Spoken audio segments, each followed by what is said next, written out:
Hi, grade 8. This is your video for page 147.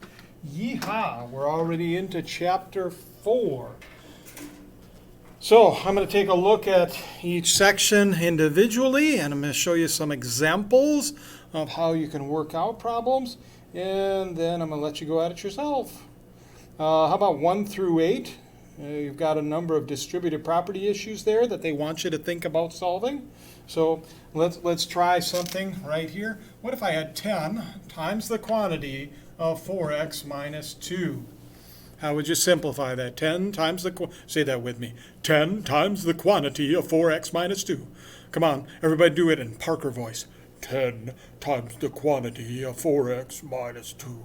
Okay, so how would we do this? It's the first term times the second term, right? So that would be 40x. And then it's the first term times the third term. So that would be 20. There's a minus sign here, so we're going to put a minus sign there. 40 times x minus 20. 40 times x minus 20. First term times the second term. First term times the third term. Simple as that. Where's my eraser? There it is. Now, there is one kind of problem that you got to be careful of when it comes to the distributive property. What if I had this issue right here? Negative 5 times the quantity of d minus 5. How would you handle that? Well, you got to be careful. We know that negative 5 times d is negative 5d. So that's our first times the second term.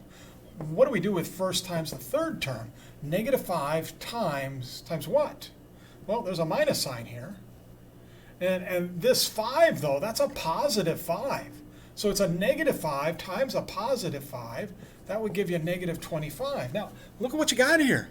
You got these two minus signs. What do you do with that? Remember the subtraction rule. To subtract, you add the opposite of the second number.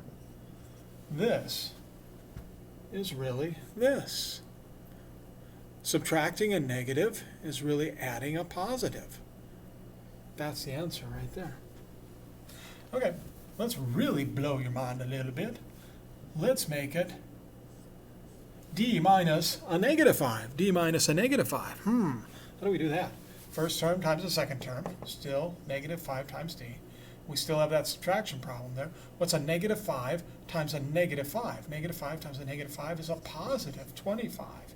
Done. Negative 5 times d minus 25. Done. Okay. How about the middle section? That's actually probably one of the easier sections. But you gotta be a little bit careful. Gotta be a little bit careful. How about a problem that's similar to number 16, where it says 2 times z plus y. 2 times z plus y. And what if I tell you that z has a value of negative 2, which is different than your assignment, and y has a value of 4? How would I handle that? Well, you take 2 times negative 2, because this is 2 times z, 2 times negative 2, plus the y value, plus the y value of 4. Right? Now, do I do the adding first or do the multiplying first? Multiplying first, use the orders of operation. This equals 0. We're done. Ring a bell? Hopefully. How about something like number 13? Something like number 13. What if I wrote 6 plus y times 2, or the quantity of 6 plus y times 2. How would you handle that? Well, first thing I'd do is I'd put a 4 where the y is. Then I'd take this 2 and I'd flip it out front. Why not? Now it's 2 times the quantity of 6 plus 4. What part of this would I do next? I'd do that part and then that part. It's 20. But some of you might be thinking to yourself, wait a minute, Mr. Ponko, could we use the distributive property on this and take the first term times the second term? Yep. And the first term times the third term? Yep. But guess what happens when we solve this? We still end up with the same exact number of 20. Doesn't matter if we add the 6 to the 4 and then multiply by 2, or if we do this over here, we get the same answer. Yeah.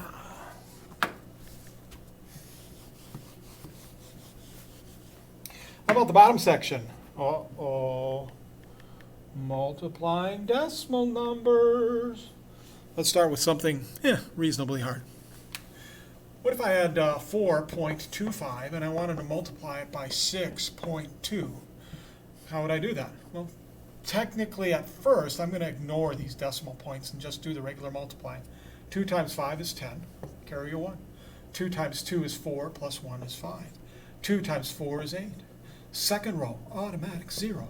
6 times 5 is 30. Put down the 0. Carry the 3. 6 times 2 is 12. Plus 3 is 15. Put down the 5. Carry the 1. 6 times 4 is 24. Plus 1 is 25. Boink. Add them up. 0, 5, 13, 5, and 2. Okay, now we got to go back and we got to ask ourselves, how many decimal place values are there in the original problem? And I see a total of 3 of them. Here's a tenths, a hundredths, and a tenths decimal place value. There's a total of 3 of them. So I start on the right side and I count 3 places.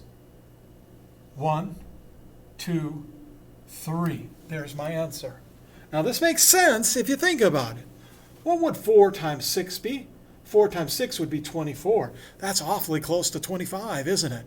And since both of these numbers are slightly bigger than 4 and slightly bigger than 6, it makes sense that our answer would have to be bigger than 24, somewhere in the 25 range. Let's try another one. How about something like 3.9 times 0.7? 7 times 9 is 63. Put down the 3, carry the 6. 7 times 3 is 21, plus 6 is 27. There is a second row, but it's kind of worthless. Automatic 0, 0 times 9, 0 times 3. There's no 6 up there anymore because we're in the second row. So we write down all the numbers. Uh-oh. How many decimal place values do we have? We have 2. So moving 2 from the right. 1, 2. The answer is 2.73. Yeah. Did you look at the pink sheet, the assignment sheet? It says, make sure that you do the work first, and then if you want, you can check with a calculator. I'm going to want to see stuff like this in that bottom section of 17 through 24. I'm going to do number 17 for you right now. Number 17 says 4.5 times 10. Pretty easy problem, actually. 0 times 5, 0 times 4. Second row, automatic 0. 1 times 5, 1 times 4. I get 450. But look up here, there's 1 decimal place value. Just 1. So I move the decimal point over 1 spot, and I get the number 45. That makes sense if you think about it. 4 times 10 would be 40, and that's pretty close to this answer. So 45 is our answer for problem 17. Okay, that's your assignment. Talk to me if you have any questions.